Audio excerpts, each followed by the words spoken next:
Hi, welcome back. It's been a slightly longer break between lectures than normally. I've been traveling to an LDC 5 summit in Doha, which is very relevant for you and for all of your countries and for our work together on climate friendly travel. And important enough that I'm going to change the lecture schedule going forward to make sure that we devote some time to the outcomes, which are, I think, a real opportunity for us to make the work that we're doing together even more valuable in the future. But today, we're going to talk about destinations. We have three excellent presenters. Felix Dodds, one of the founders of the SunX system, long-time leader in the UN Stakeholder Forum, and a very good and close friend. He's going to talk about the SDGs and particularly SDG 13. We're going to follow this with Hans Friedrich, the registrar. But Hans is a man of many parts, and he's also going to talk today not about the registry, but about nature-based solutions. And Hans is really an expert in this field, having spent many, many years as the regional director for Europe and then in the Asia Pacific for IUCN, the International Union for the Conservation of Nature, and then as a director general of an organization in China, intergovernmental organization, INBAR, focused on bamboo and rattan.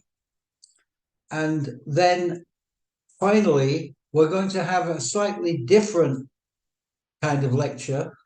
It will be an interview that I gave earlier this year with Bijan Karzai, who is one of our SDG 17 partners and who runs an organization called RiskLayer and Hotel Resilience. And this is an organization which is absolutely focused on climate adaptation, that is, climate response and climate resilience.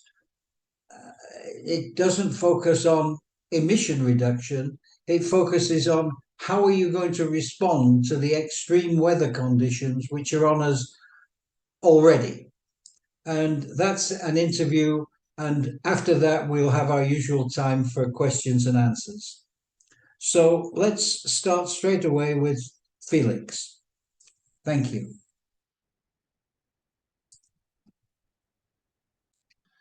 Thank you for attending the lecture I'm about to give on the evolution of the Sustainable Development Goals.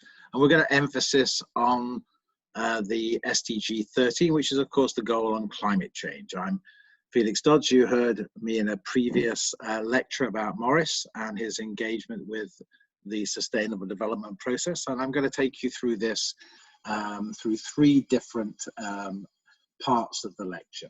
The first is really a kind of historical look at the Sustainable Development Goals. Where did they come from?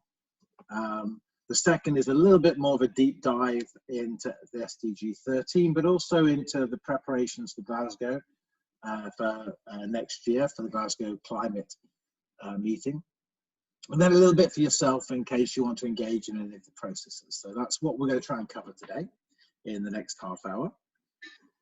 The history of the Sustainable Development Goals. I would recommend, of course, my book on it, which was done with Ambassador Donoghue, who co-chaired the negotiations, and Jimena, who was the chief negotiator for the Guatemalan government, who was one of the three governments who initially proposed the SDGs. And it gives you a real understanding of where they came from and what some of the political dynamics are or were then. So we go back a little bit in history just to kind of place the SDGs in the process of the development of sustainable development. And I could have gone back to the Stockholm 72 conference, but we partly dealt with that in the previous lecture. So at this particular point, I'm looking at the Rio conference, which agreed Agenda 21, and then we're looking at the impact of Rio Plus 5 in 97, and we'll look a little bit at tourism, which is where it first came, the Millennium Development Goals and what they were. We won't discuss so much the climate conference. I've just put it there because it was important in the context of the discussion for the course as a whole. But Rio Plus 20, we'll talk about a little bit their contribution to the process, the SDGs and the Paris Agreement. And the quote from Seven Suzuki, she was the Greta of 1992, and there's a very good video if you want to, in a sense, Google her on YouTube, which has her presentation to the 1992 conference in Rio. And she says, "My father always says, you are what you do, not what you say. Well, what you do matters. We cry at night. You grown-ups say you love us. I challenge you. Please make your actions reflect your words. I'm only a child, yet I know if all the money spent on war was spent on ending poverty and finding environmental answers, what a wonderful place this world would be." So she inspired a lot of us at Rio and continued to do so since then. And Greta's really, in a sense, built on her shoulders. So what did 92 achieve as far as the conversation we're concerned? Well, there was no chapter on tourism.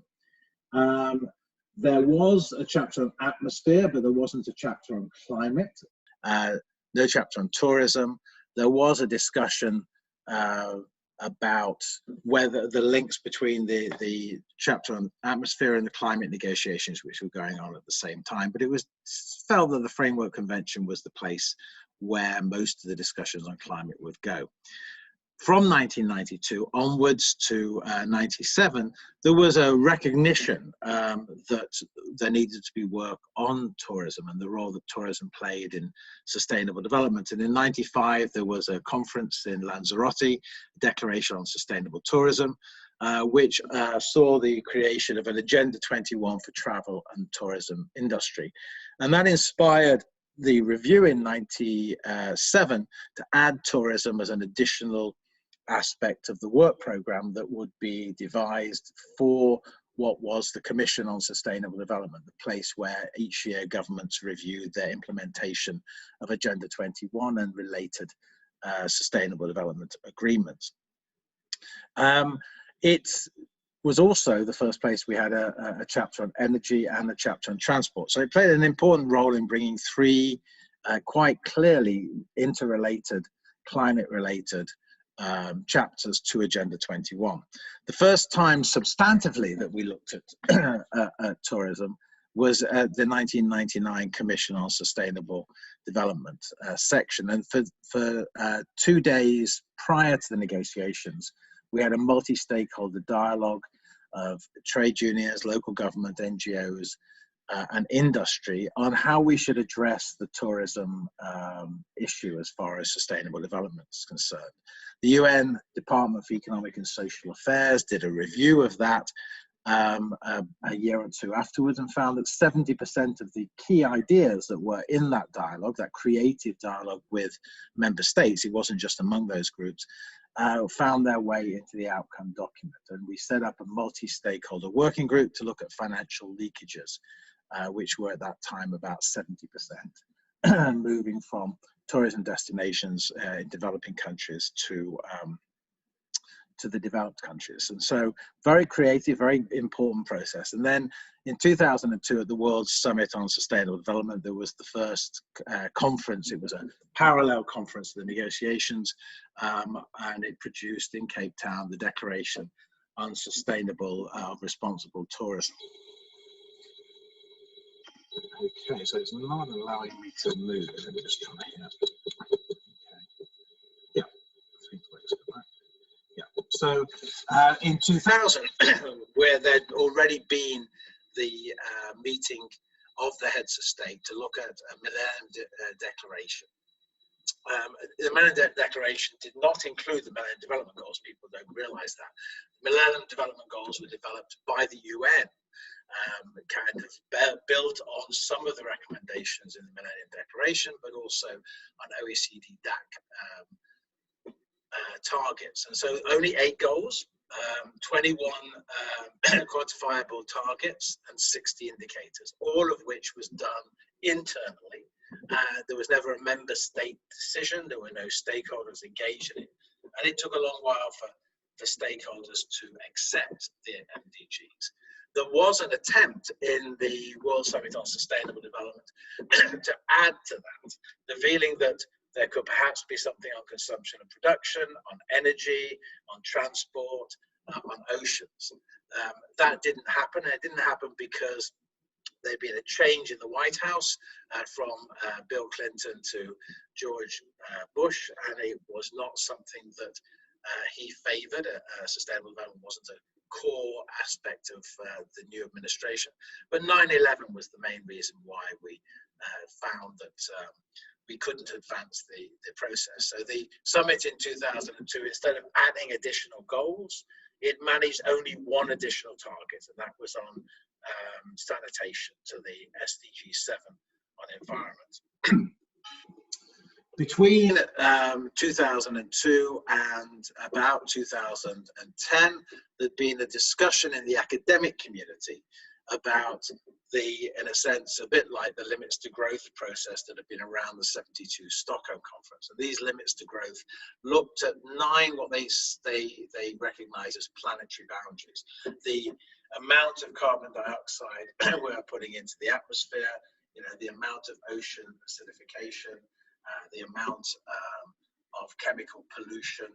In certain cases, they didn't yet have the data, but they published what's known as the planetary boundaries approach in 2010. And then Oxfam, through a woman called Kate Raworth, who's a very interesting economist and very worth reading her stuff, produced what's known as the Oxfam Donut. And the Oxfam Donut, what they did was they crowdsourced all the government contributions to Rio+20. And in the context of that, they said you need to have a social foundation. You can have planetary boundaries, but our society needs to have a social foundation. And so that social foundation, they defined as those other internal parts of the wheel: the income, the water, the food, the health, the gender equality, the social equity, the energy, the jobs, the voices, resilience, and education. And by doing that, they enabled a conversation which would inform the SDGs, which would be part of the process as we move forward. And they said if you had a good social foundation, you recognize the planetary boundaries, then you could create a safe and just space for humanity. So that played a very important intellectual backdrop to the SDG negotiations. For Rio+20, some people at the time were equating it with Rio 92, and it never was set up to do that. We were in such a bad state in the context of the discussions around sustainable development. It wasn't as if we had prepared any additional conventions to be on the table. What we were more closely, I guess, we were closer to the position of the Brundtland Commission report in '87, of recognizing that a certain set of problems needed to be addressed and that it will be further addressed in other meetings afterwards. So Rio+20 played a fundamental role in creating, in a sense, the foundations of which the SDGs were built on. One of the key aspects of it was a recognition that the institutions that we have were not fit for purpose. And so the UN Environment Programme's Governing Council, which happened every year but had about 60 members elected by the member states, became a universal body and would meet every 2 years. So it became, to some extent, the parliament of the environment ministers. And so that was a very important. The second is that the Commission on Sustainable Development, a functioning commission of ECOSOC, was recognized that it wasn't high enough in the structure of the UN to be able to influence the work of the other parts of the UN. There'd been a discussion about a Council of the General Assembly, similar to the Human Rights Council. But in the end, they popped for what's known as the High-Level Political Forum, which is a universal body that meets in ECOSOC every year, but every 4 years it will also meet as part of the General Assembly, a high-level segment with heads of state. So it highlighted the role that it had to report to the General Assembly every 4 years, or had to be part of the General Assembly every 4 years.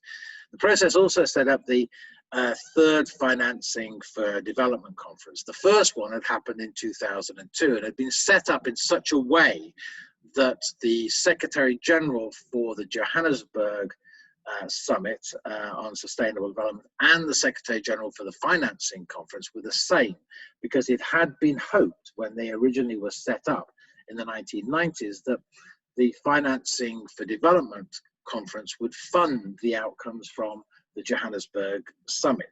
That did not happen, and so we had those processes going in different ways. So the second conference was in Doha, and it looked much more at traditional aid, debt, trade issues. And so there was an attempt here to put them back into sync with the sustainable development process.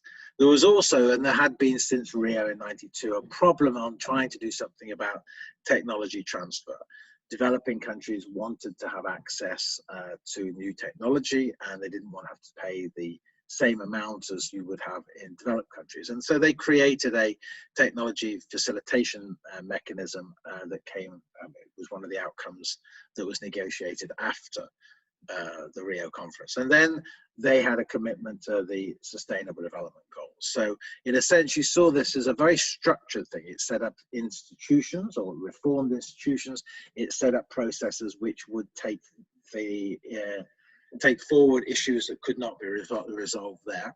And in the outcome document, The Future We Want, you will find in the emerging issues pretty much most of the issues that ultimately became the SDGs. So one of the other discussions, and I talked about the planetary boundaries issue, one of the other major issues around Rio +20 that played a critical role was the interlinkages issue. There'd always been reports in the UN Commission on Sustainable Development on the interlinkages between different thematical areas, but by and large, there wasn't much interest in advancing that agenda. That changed. Germany in 2011 held a conference in preparation for Rio +20, the nexus of water, food, climate and energy. And by doing such, they identified the interlinkages between these different issues, that we knew that population growth, urbanization, economic growth and climate change would have an impact. And that what we needed to do was to look at how much water would be needed by the population in 2030, how much energy would be needed, how much food would be needed. And it was estimated by the Stockholm Environment Institute that we would need, due to these urbanization, climate change, economic growth, population growth, that we need an extra 40% of energy by 2030 than we did in 2011. We'd need a 30 to 50% more food, and there'd be a shortfall of 40% of water. And that if we looked at reducing the water used in agriculture, that would allow more water for other things. If we move from fossil fuels to renewables, that would reduce the amount of water used for fuel production, because the water is used a lot in the context of fracking, or in the context of oil or coal cleaning. And so this played a very important role in recognizing that you can't no longer look just at sectors. You needed to look at the interlinkages between it.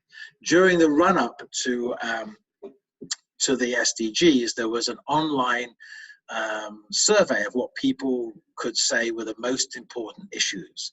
What's fascinating about this is, and we're talking now of 2014, but ultimately it closed down the votes, I think, at the end of 2014. Climate change was one of the least recognized worldwide as a critical issue. And that shows to some extent how climate change has moved, even since 2014, to the top of the agenda. And though I think that was perhaps inevitable, it was also due to a lot of the work done by Greta and by young people who led the pressure on governments to move it up the political agenda. But you'll find pretty much all of the issues that are in the survey here in the SDGs. They'll either be goals or they'll be targets. One of the things that they did is they allowed people to put in additional suggestions for a period of time. But what happened when they did that was that animals became one of the top issues. And so in the end, they decided to close that down because it wasn't an agenda item that was going to be on the SDG agenda. So to create the Sustainable Development Goals, initially proposed by Colombia in 2011 in July, initially there had been a UN conference of non-government organizations 2 months later, which came up with the first set of suggested SDGs. But in addition to that, there were over consultations, 11 thematic consultations on issues like water, like population, like consumption. 2 high-level panel reports, one feeding into a Rio +20, which advocated for SDGs to be negotiated, and then one which initially started as a report that would replace the MDGs, but came out chaired by the presidents of Liberia and the Prime Minister of the UK and the President of Indonesia. Initially started as an SDG replacement, ended up with a recommendation of 12 Sustainable Development Goals. 2 Secretary General reports, Rio +20, where a huge amount of discussion in the preparatory process was dedicated to the issues of SDGs. And as I said, the emerging issues in the outcome document from Rio +20, to many cases are similar to what was ultimately the SDGs. There were then 13 sessions of this open working group, which was set up. 70 countries wanted to sit on the group, but it had already been agreed at Rio that that group would only be 30 countries. And so the 70 countries had to find friends. And so you had some very bizarre combinations of, I think it was Pakistan, Bangladesh or Sri Lanka, and India. I think you had China, Malta, someone else. So that they had to move out of their political groupings of the Group of 77 or the EU. They had to agree among themselves where they could a common position. I think the US was in a group with Israel and Canada. The UK was one with the Netherlands and Australia. So you had groups of countries that needed to work together, come to a common position before they could present it from that seat.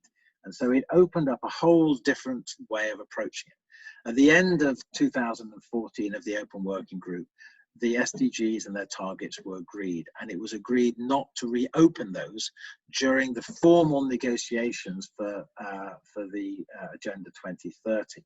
And so the SDGs were dropped into Agenda 2030, and the text that wraps around it is the text that was negotiated over 8 intergovernmental negotiating sessions. So 17 goals, 169 targets, and 231 indicators. But the difference here is that pretty much anyone who wanted to engage in the process could do so. So different than the MDGs. And that they covered not just environmental issues, but they covered development issues and particularly economic issues. So a huge achievement. So what's the difference between them? Well, the MDGs just applied to developing countries. The SDGs were about all countries. The MDGs addressed development. The SDGs addressed sustainable development. The MDGs addressed problems. The SDGs addressed the symptoms and the causes. And the MDGs addressed the sectors, while the SDGs addressed the sectors and the interlinkages between those sectors. So a closer look at SDG 13 on climate change. So SDG 13 has a number of targets. So target 13.1 is strengthening resilience and adaptive capacity to climate related disasters. That's some work I'm doing at the moment with a number of universities, and they have a number of indicators which they have particularly been collecting data, and you can access that data on the UN website. So it includes things like by 2030, strength and resilience and adaptive capacity to climate-related hazards and natural disasters in all countries. At the moment, that's the area of disasters is actually quite weak, and the need to strengthen government commitments in that area, which of course that is a crucial indicator of, will be very important. You've also got a target to integrate climate change measures into policy and planning, and it says that's the indicator for that is the number of countries that have communicated the establishment of operational of its integrated policy strategies basically to the UNFCCC. So we have that data that's reported to the UNFCCC.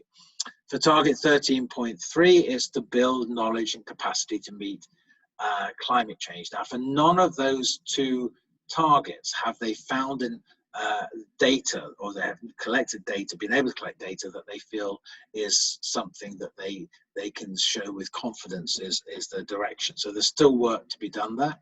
On the target of implement the UN framework convention on climate change, I mean, the target there was in the context of the funding. There we know we are way down on the 100 billion commitment that was meant to be in place by the end of this year. It may be with the new president in the White House that will change, because the US basically withdrew all their funding from the climate change. But it's not just about public sector money, it's also about private sector money, and the need for getting private sector finance in a sense aligned towards critical aspects of reducing carbon dioxide emissions. And UNDP have now set up a platform, investment platforms for developing countries to help to identify good projects that can have an impact. And so that money may not go through the Green Climate Fund, it may in the end go through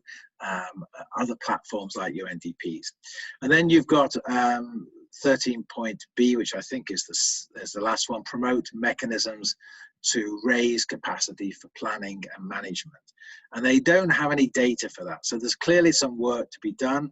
It's about least developed countries, it's about small island developing states, and that there's a sufficient amount of finance and capacity building that's helping them to relate or helping them address climate related problems. So we're in the pandemic, and we need to take urgent action. And so we already know that 2019 was the second warmest year on record, that the global temperatures are projected now to rise up to 3.2. And remember that we're trying to keep it at 1.5 to 2 degrees, preferably 1.5. We may be getting to the horizon where 1.5 doesn't become possible.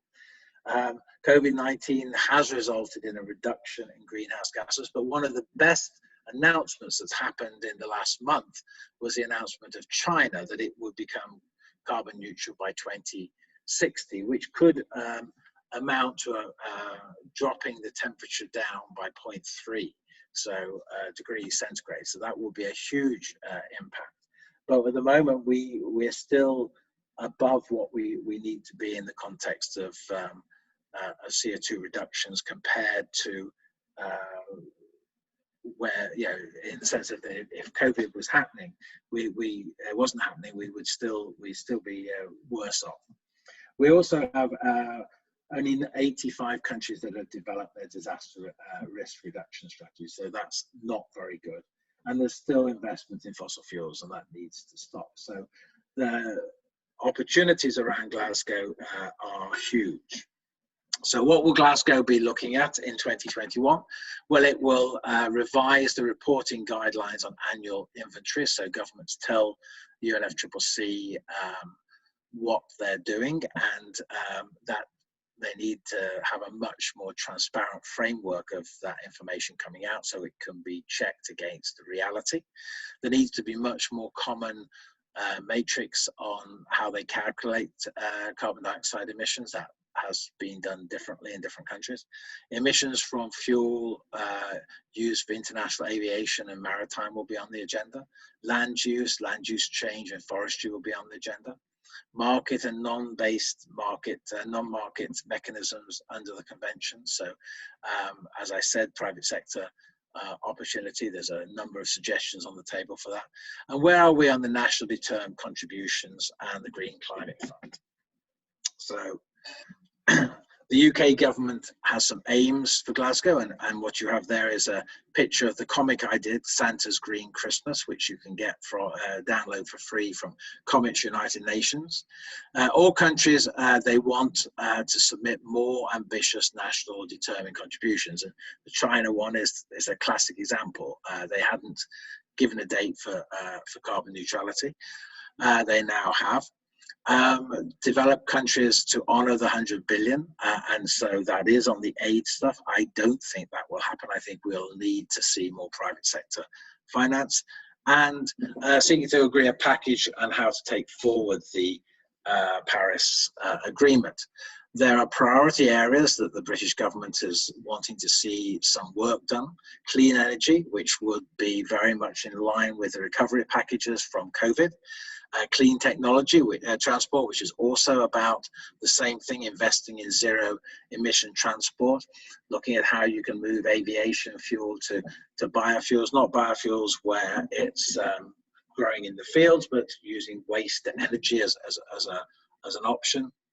Also synthetic fuels to move those up so that we're using less from air fuel. The nature-based solutions such as carbon offsets or the equivalent are part of the solution. Adaptation and resilience into the recovery package. So any recovery package that we're looking at should do that. And there were recovery packages for the previous financial crisis in 2008, where we saw, I think 78% of the recovery package of the Republic of Korea were green. I think China was 37%. The US, Germany was about 20%. And then finance, as I said, to align the private and public finance. So possible outcomes, much better national determined contributions. Will be in a much better state now. We have Biden in the White House, so that's going to add a lot more energy around it. We need to have some clear ideas of the low cost acceleration of renewables to boost growth, and that's been talked about by the Biden administration, but also in the context of transport. They've been talking about, I think it's 500,000 electric stations to go in over the next 4 years. We need to see how we can move cars and lorries to using electric, and remember the electric has to come from something that's less carbon intensive, and so Norway, 40% of the new cars are electric. On adaptation and resiliation, as I say, into the new recovery packages, the finance, not just the 100 billion, but you need to have private sector finance, green bonds, SDG, public-private partnerships, SDG bonds, and public-private partnerships that are built on supporting the SDGs. And we need a coalition of the willing. So in the United States, under the Trump administration, because he wouldn't do something, companies, subnational governments and local governments banded together to try and get enough commitments from those stakeholder groups to deliver the SDG, to deliver the climate target, irrespective of whether the US government is going to do it. And they had a lot of really important work done, and they're on track to probably deliver that, which will mean that a Biden administration coming in can make a bigger contribution to it than if they hadn't done that. So how can you engage in the process? And so this is the last couple of slides. So on the left-hand side, you'll see I've given you a website to go to if you want to join the Youth and Children Major Group, which is mega involved in not just the climate negotiations, but the SDGs, disaster relief and everything. It's a great way if you're interested in intergovernmental process to engage. Next year will be important because there are a number of interlinked meetings. So it actually starts on December the 12th with the climate meeting in London, where there'll be roundtables with some heads of state. The first preparatory meeting will be in June in Bonn. The UK will host the G7 next year, so it's bound to use the G7 probably in June, not just the environment ministers meeting, which will happen before that, but the heads of state meeting. And then the high-level political forum will play an interesting behind-the-scenes discussion. Climate Week and the UN General Assembly in September. In October, the expectation is that Italy, who will host the G20, will do a preparatory meeting for Glasgow, but they also are due to host a climate meeting as well. And then the Glasgow meeting on the 1st to the 12th of November. So a lot of opportunities for building a narrative and building a commitment. On the left-hand side, I've given you some links to previous or this year's G7, G20, and the Youth Summit, which you will be able to go to, and then they may very well be able to help you with what platforms are set up for next year. So that's me finished. The final book I'm promoting of mine is on the Nexus. If you're interested in the interlinkages, that's worth doing. And you have my blog, my website, my Twitter account, my LinkedIn, missing a W, I can just see, and Facebook on the SDGs, which you may want to join. Thanks very much, Felix. And now over to Hans. Hello, I'm Hans Frederick, and I would like to tell you a little bit about nature-based solutions in this climate-friendly travel diploma course. I will tell you a little bit about nature and why it is so important for us. What is happening with natural resources at the moment? Can we work better with nature? And I'll give you some examples of what we call nature-based solutions. Why is nature so important? Well, basically because nature provides a range of services that effectively make the world go round. You know, it makes life possible. These so-called ecosystem services are grouped in different categories. They are provisioning services like, you know, nature provides us with food, with fuel, with fresh water. Regulating services like flood control, nature regulates climate. Cultural services, nature is important for tourism, for education, for spiritual activities. And all that is underpinned by some very fundamental services like soil formation, photosynthesis, nutrient cycling. So nature really is incredibly important for life.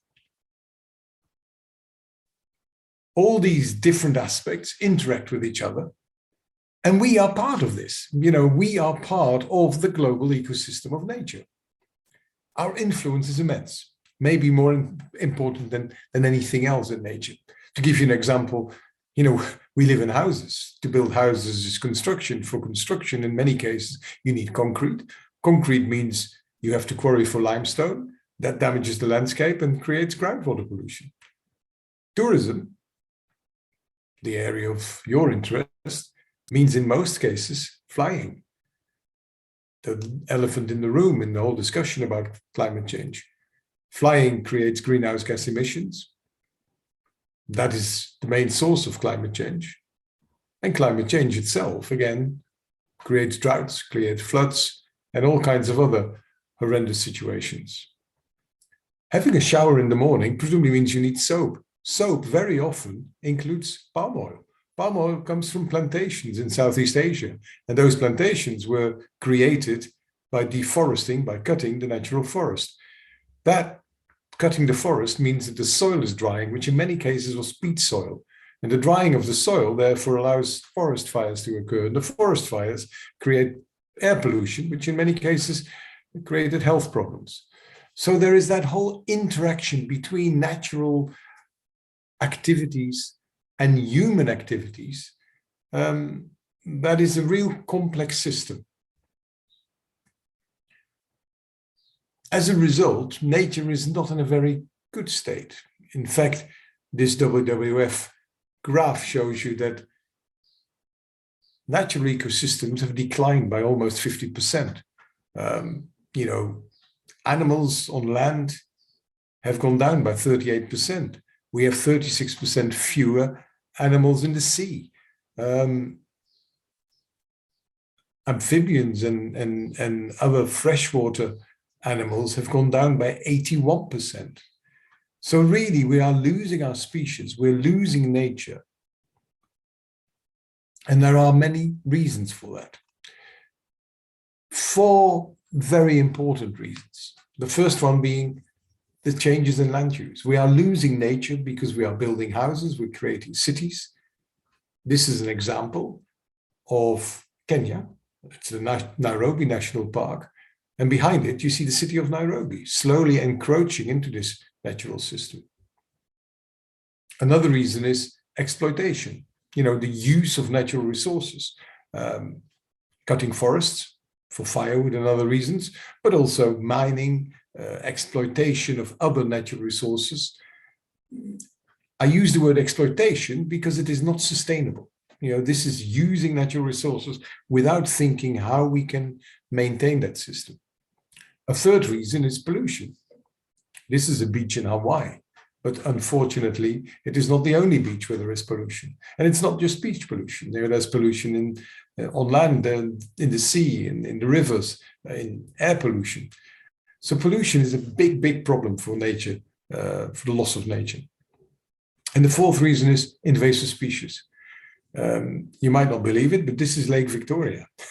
It is a lake. You can see the boats, but actually the lake is being invaded by, in this case, water hyacinth, which is a plant that came from the other side of the world and is slowly clogging up this Lake Victoria. So those 4 reasons are, those 4 causes are the main reasons why we are losing nature. And we therefore realize that we have to change. You know, the way that we are treating nature at the moment is simply not what we call sustainable. Sustainable development, you've heard the term. Maurice Strong was the father of sustainable development, really. In 1982, during the Stockholm Conference, he came up with this concept, which was then described in the World Conservation Strategy. And really, sustainable development is the harmony between economic development, environmental conservation, and society. And really, if those 3 aspects work in harmony, that is what you call proper sustainable development. It was launched in the 80s. We are still talking about how to actually get to proper sustainable development. And one way is to work more effectively with nature. So really, if I could say that a nature-based solution is an effort to work with nature rather than exploiting it or harming natural resources. There is a formal definition which says, you know, nature-based solutions protect and sustainably manage and restore natural and modified ecosystems in ways that address social challenges effectively and adaptively and provide human well-being and biodiversity benefits. That's the official definition, but in reality, what it means is working with nature rather than exploiting or harming these natural resources. The simplest way, maybe the most common way to think about how we better work with nature is actually harnessing the force of nature to reduce our dependence on fossil fuels by using wind power and solar power from the sun. But these are not really called nature-based solutions. It's just using those forces of nature. Nature-based solutions are more examples of how we can work with nature. And I want to give you 5 practical examples that are particularly relevant for the tourism industry. The first one is mangroves, who I would almost consider green infrastructure along the coast. This is a mangrove tree, long roots that go into the soil and trees above it. And mangroves are coastal forests around basically the tropical area in the world, everywhere. And mangroves are really so important because mangroves help you to protect the shore, protect the coast. We know that where mangrove forests are healthy, when there are sea surges, when there are high waves, they get dissipated, they get damped, and there isn't much impact on land. So it's a real protection. Where those mangroves don't exist anymore because they've been cut, we have experienced that when there is a big wave, it'll go straight inland, it'll flood your houses, it could damage the property, and it could even kill people. And this is what happened, of course, with the big tsunami in 2014, sorry, when most of the coast in Southeast Asia got flooded.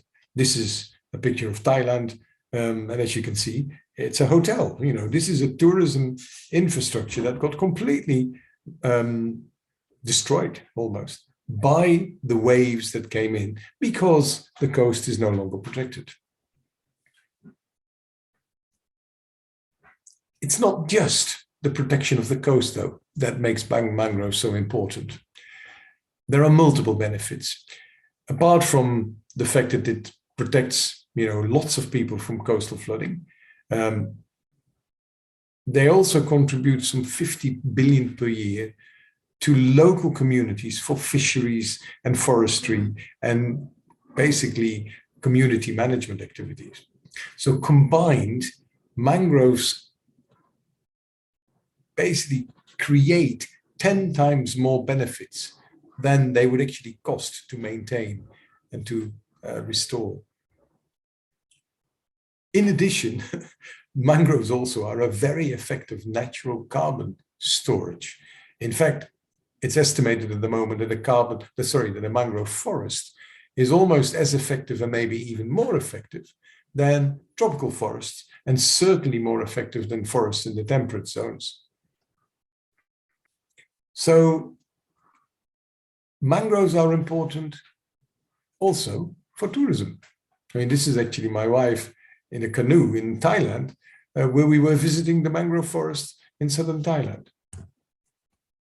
Mangrove restoration, therefore, a nature-based solution for coastal protection and everything that comes with it. My second example is restoring rivers for flood control. You know, what's happened in the last decades is that we have so often completely destroyed our natural rivers to come up with something like this. This is a river in Los Angeles. And really, I would say it is no more than a concrete channel. This is not a river. And since the engineers have started to think about how to get some of the traditional river systems basically restored, some interesting work is going on around the world. This is an example in England, where they are restoring the natural system, as it were, the natural meanders in a small river. And the argument is that it slows down the speed of water. That facilitates more absorption, so the water actually infiltrates in the soils, which is very important during the other time of the year when there's droughts. It reduces downstream flooding because the water is actually not coming down in such an enormous flood pulse. There's more sedimentation, which is good for agricultural production, and it creates new habitats. And that in itself is good for fisheries. So to restore these rivers actually has, again, multiple benefits. But the main issue is to manage the floods. The interesting thing is in the Netherlands, that's even bigger scale. If you think about it, the Netherlands is located at the mouth of a couple of very large European rivers like the Rhine and the Meuse. So there's more water coming down during flood periods. And what the Netherlands have done is basically provide a system where the natural floodplains that were diked in during the last centuries are now allowed to flood again during these periods of high water. So they allow the water to actually get back into the polders. It floods them for a few weeks, which is not actually bad for the land. And it avoids water going down, particularly into the cities that are now along those big rivers, to avoid situations like this. And again, we're talking here about a tourism facility. This is a pub in York, in England, during a flood. Well, you can imagine what this looks like when the water's gone down. They can start afresh. So river-based restoration and proper management is a nature-based solution for flood control. The third example I would like to give you is how wetlands can help with water filtration. Wetlands are basically lakes, riverbanks, swamps, marshes. They're wet areas, and we know that these wetlands help with a number of issues. They take the force out of water that comes down the mountains. They produce all kinds of products. There's a habitat there. It's good for tourism again because they look nice. And the water that comes out of a wetland is often cleaner than water that went in. We've measured this actually. In Uganda, when I worked in East Africa, we did some research and measured the pollution load of water flowing into the papyrus swamps around Kampala. And we measured the water quality of the water coming out of the swamps. And basically, the pollution was, I won't say gone, but it was a lot less. The water was effectively palatable.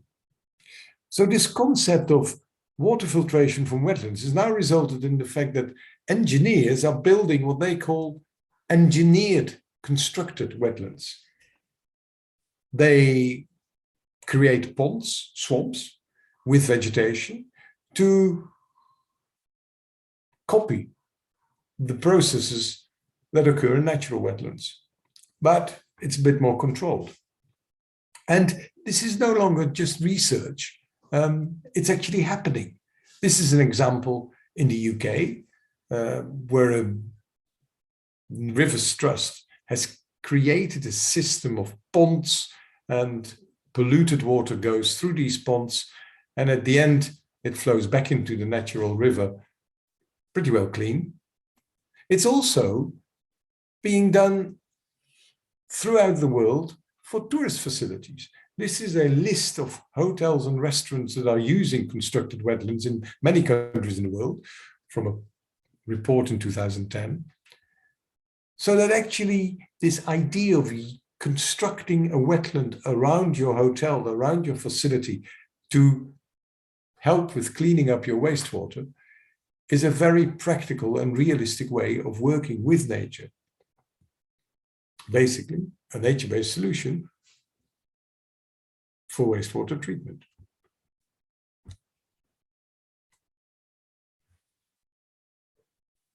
Another example I'd like to give is restoring pollination. Now, that previous photo was actually quite funny. It's a natural, no, not a natural. It's an old apiary in Malta where I live. About 2,000 years old. The Romans actually created that because they used bees for honey. Now, Greenpeace and Friends of the Earth will say, look, the problem is pesticides are killing the bees, so we have to get rid of pesticides. And whilst that's definitely true, another way of dealing with this problem, of course, is to restore the habitat. And we should do both. We should think about pesticides and finding better ways of dealing with that problem with agriculture.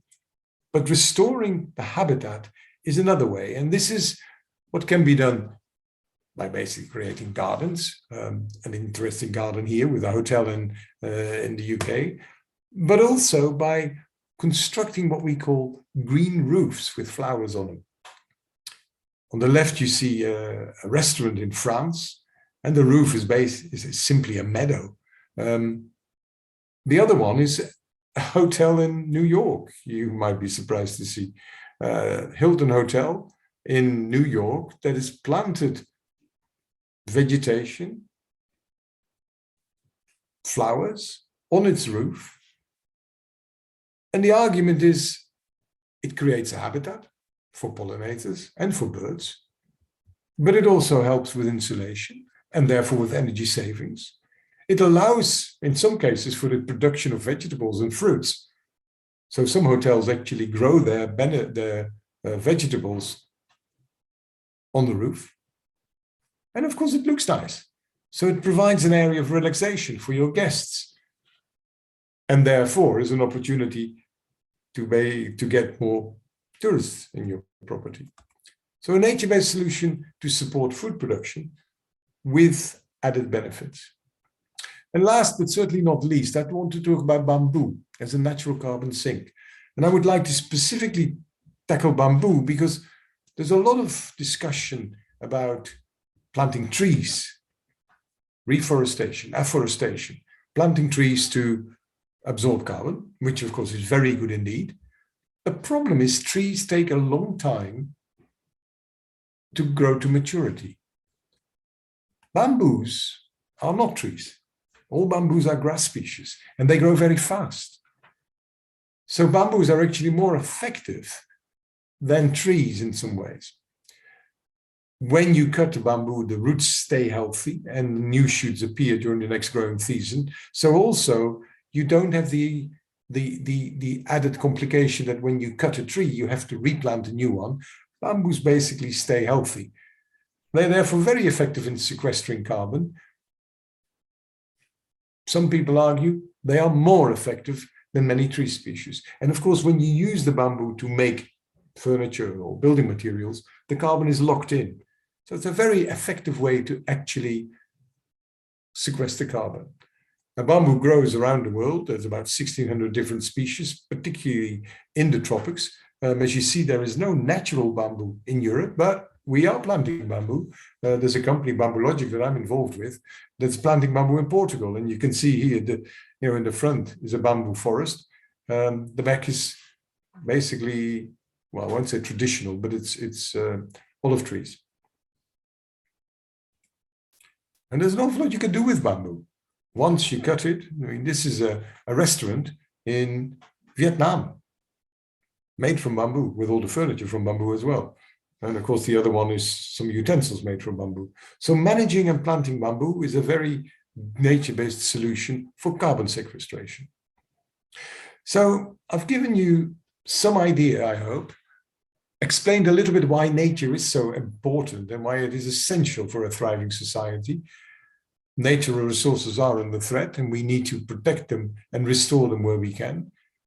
Nature-based solutions is a very good way of working with nature to promote sustainable development. And working with nature can really create win-win solutions for the people, for the planet, but also for profit. Thank you very much.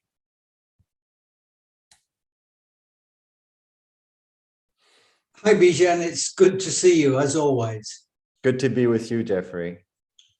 I have a few questions for you, and I'm going to run straight into them and look forward to a little bit of a dialogue if we can do on these issues. So question number one is, it's the broad question. What is climate resilience in your mind? And is it what UN policy wonks call adaptation, that magic word? Yeah. So I see climate resilience as the ability to anticipate, prepare for, and respond to hazardous events, disturbances, trends in climate change. And I think, I mean, if there is a difference between what the UN calls climate adaptation and climate resilience, is embedded in the definition of resilience, maybe, and that it includes the ability not only to adapt, but to acquire new capabilities, perhaps emerging in a better position, stronger from the struggle, whereas adaptation entails preserving existing resources, right?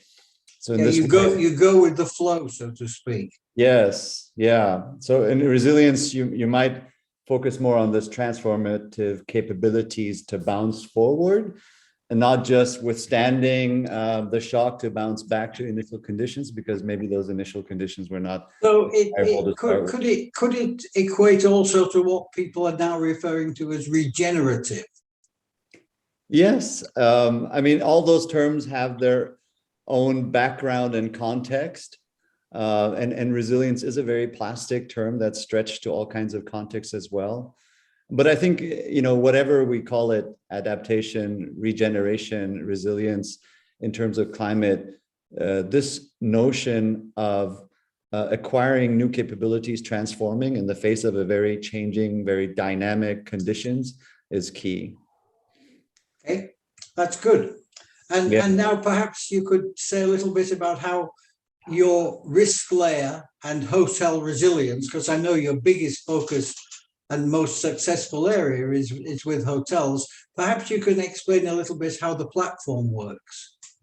Yeah, so our software solutions and services, essentially why we created them is to level the playing field and make them accessible to tourism businesses, the risk analytics without the large price tag that typically is offered by insurance, reinsurance that only large companies can afford.